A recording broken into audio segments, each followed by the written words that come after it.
नमस्कार, आपका स्वागत है फटाफट खबरों में। मैं हूं आपके साथ रुचिका जायसवाल। आज हम लेकर आए हैं बिहार के हर छोटे बड़े शहर की सबसे तेज और ताजा खबरें। तो चैनल को सब्सक्राइब कीजिए और वीडियो कहां से देख रहे हैं कमेंट बॉक्स में जरूर बताएं। बिहार पर फिर मेहरबान हुई मोदी सरकार। नई घोषणा से गरीब तबकों को होगा फायदा, केंद्र से मिली मंजूरी। बिहार को केंद्र सरकार चालू वित्तीय वर्ष में 5.50 लाख और प्रधानमंत्री ग्रामीण आवास देगी। इस संबंध में बिहार के ग्रामीण विकास मंत्री श्रवण कुमार ने मंगलवार को केंद्रीय मंत्री शिवराज सिंह चौहान को लोकसभा स्थित कार्यालय कक्ष में मांग पत्र सौंपा। श्रवण के अनुरोध पर तत्काल पहल करते हुए केंद्रीय मंत्री ने बिहार 5.5 लाख अतिरिक्त लक्ष्य को देने का भरोसा दिया है। ऐसे में चालू वित्तीय वर्ष यानी कि 2024-25 में कुल 7.93 लाख प्रधानमंत्री ग्रामीण आवास मिलने का रास्ता साफ हो गया है। बिहार में पछुआ से लुढ़का पारा, डेहरी में तापमान में तोड़ा रिकॉर्ड, अब पड़ेगी कंपकंपी वाली ठंड।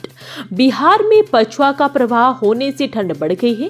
राजधानी पटना समेत प्रदेश के अधिकांश शहरों के न्यूनतम तापमान में गिरावट दर्ज की गई। वहीं कोहरा भी अपना प्रभाव बढ़ाने लगा है।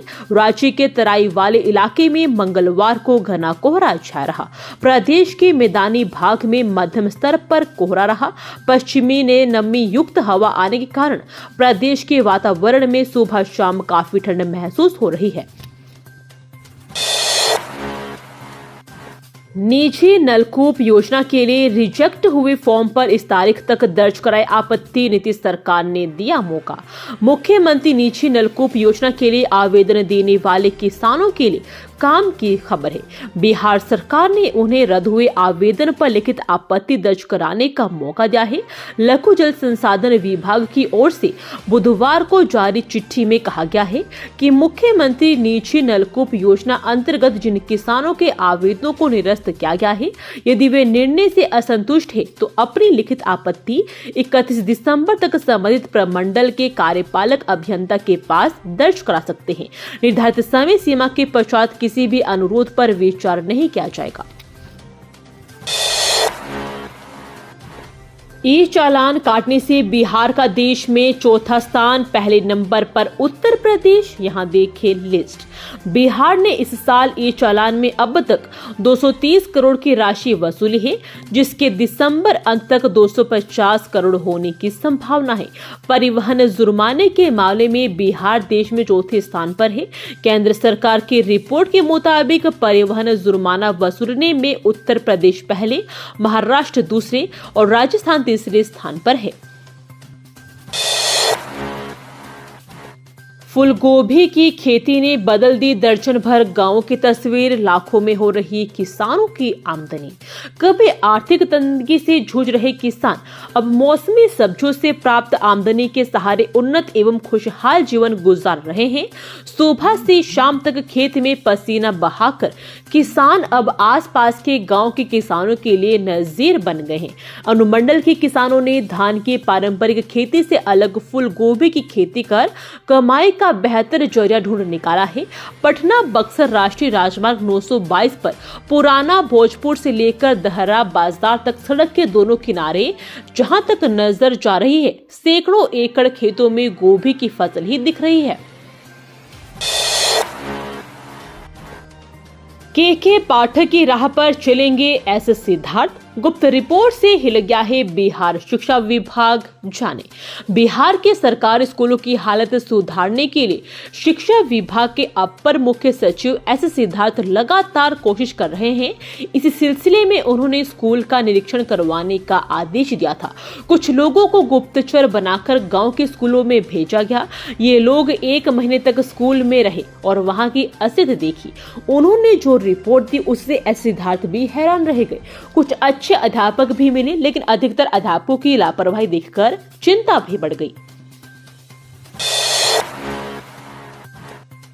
बीपीएससी परीक्षा में कभी था ही नहीं नॉर्मलाइजेशन। बिहार के डिप्टी सीएम ने खान और रहमान सर पर लगाया बच्चों को भड़काने का आरोप। बिहार के पटना में बिहार लोक सेवा आयोग के कार्यालय के बाहर बीपीएससी 17वीं परीक्षा में नॉर्मलाइजेशन को लेकर छात्रों ने जमकर विरोध प्रदर्शन किया।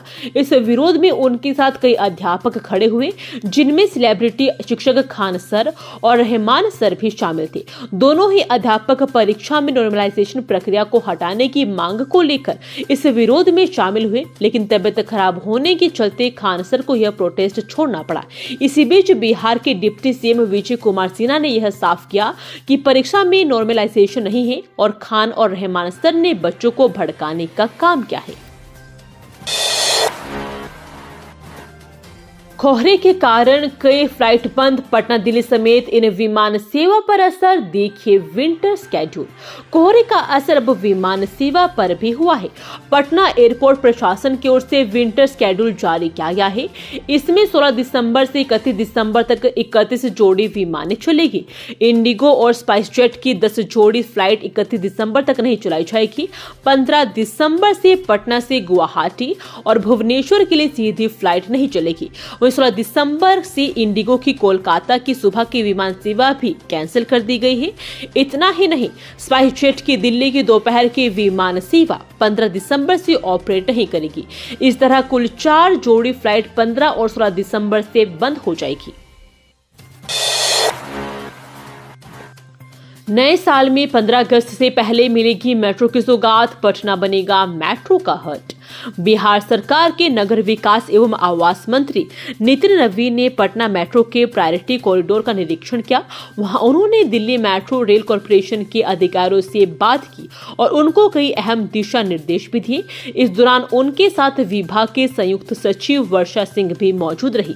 निरीक्षण के बाद उन्होंने कहा कि मेट्रो का काम तेजी से चल रहा है।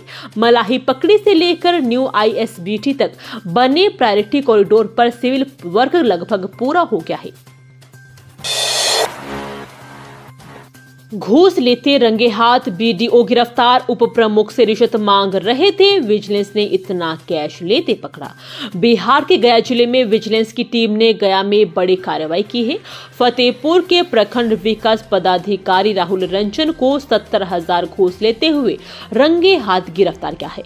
आरोप है कि राहुल रंजन योजना का लाभ देने के लिए रिश्वत मांग रहे थे। विजिलेंस की टीम आरोपी बीडीओ से पूछताछ कर रही है। जल्द ही बीडीओ निगरानी की स्पेशल कोर्ट के समक्ष पेश किया जाएगा। विजिलेंस के अनुसार फतेहपुर के उप प्रमुख ने पटना पहुंचकर भ्रष्टाचार की शिकायत की थी। आरोप लगाया था कि फतेहपुर बीडीओ राहुल कुमार रंजन पंचायत समिति के टेंडरों को ऑनलाइन कराने के एवज में 70 लाख की मांग कर रहे थे। वह रुपए देने में असमर्थ था। तंग आकर विजिलेंस में लिखित शिकायत दी। भागलपुर में अचानक क्यों चलने लगा बुलडोजर, खड़े रहे अधिकारी, देखते रह गए लोग। भागलपुर शहरी क्षेत्र की सड़कों को अतिक्रमण मुक्त कराने को लेकर जिला प्रशासन सख्ती के साथ अभियान चला रहा है। मंगलवार को एसडीओ धनंजय कुमार, डीएसपी अजय कुमार चौधरी और उपनगर आयुक्त राजेश पासवान के नेतृत्व में तिलका मांझी चौक से आनंदगढ़ के बीच अतिक्रमण हटाया गया। इस दौरान तिलका मांझी थाने में 30 अतिक्रमणकारी पर दंडाधिकारी के बयान पर नामजद प्राथमिकी दर्ज कराई गई। चैन छीनने वालों चैन से नहीं रह पाओगे, बिहार पुलिस रखेगी एक एक जुर्म का हिसाब, नहीं सुधरे तो फिर देख लेना। बिहार की राजधानी पटना में चेन स्नैचरों के खिलाफ पुलिस बड़ी कार्रवाई करने की तैयारी कर रही है। 3 महीने के भीतर जो भी चेन स्नैचर जेल भेज गए उन सभी का ई-डोजर बनेगा, जिसमें पुलिस जेल गए चेन छिनतई करने वालों का आधार कार्ड, पैन कार्ड, परिचय पत्र के साथ पहचान चिन्ह लेगी और उसे अपने रिकॉर्ड में रखेगी। साथ ही वह कब कब जेल गया इसकी भी सारी जानकारी रखेगी। हर थाने के चैन स्नैचरों का ई-डोजर बनेगा। ये थी आज की फटाफट खबरें। हम मिलेंगे अगले बुलेटिन में, तब तक के लिए धन्यवाद। जय हिंद।